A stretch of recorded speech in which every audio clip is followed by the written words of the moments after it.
Give the expression for the excess pressure in a liquid drop. So ఈ question కి అర్థం ఏంటంటే అమ్మ ఈ ఆన్సర్ కి ఇక్కడ question liquid drop air contains only one interface అంటే ఇక్కడ అర్థం ఏంటి, ఈ యొక్క లిక్విడ్ డ్రాప్ కి మాత్రం ఒకే liquid drop has only one surface, liquid drop has only one surface. కానీ ఇక్కడ మనకి hence excess pressure in liquid drop P inside P outside equal to P excess equal to T by R equal to P inside minus P outside, where R is radius liquid drop, T is the surface tension of liquid interface. So ఈ point అంతకి అర్థం ఏంటంటే simple గా చెప్పాలంటే ఈ యొక్క pressure అనేది liquid drop కి inside ఎక్కువ ఉంది, ఓకేనమ్మా, అవుట్ సైడ్ కంటే.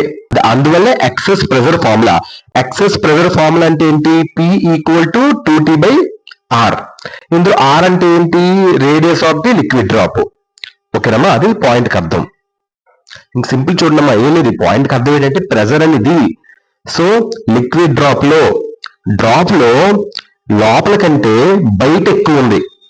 యాక్సెస్ ప్రెజర్ ఫార్ములా తీసుకున్నాం. యాక్సెస్ ప్రెజర్ ఫార్ములా ఏంటంటే P ఎక్సెస్ అంటే ఎక్సెస్ ప్రెజర్ ఫార్ములా అంటే 2T by R అంటే ఏంటి, P inside minus P out side అంటే లిక్విడ్ ఈ యొక్క ప్రెజర్ అనేది ఇన్సైడ్ ఎక్కువ ఉంది, ఓకేనమ్మా, అవుట్ సైడ్ కంటే.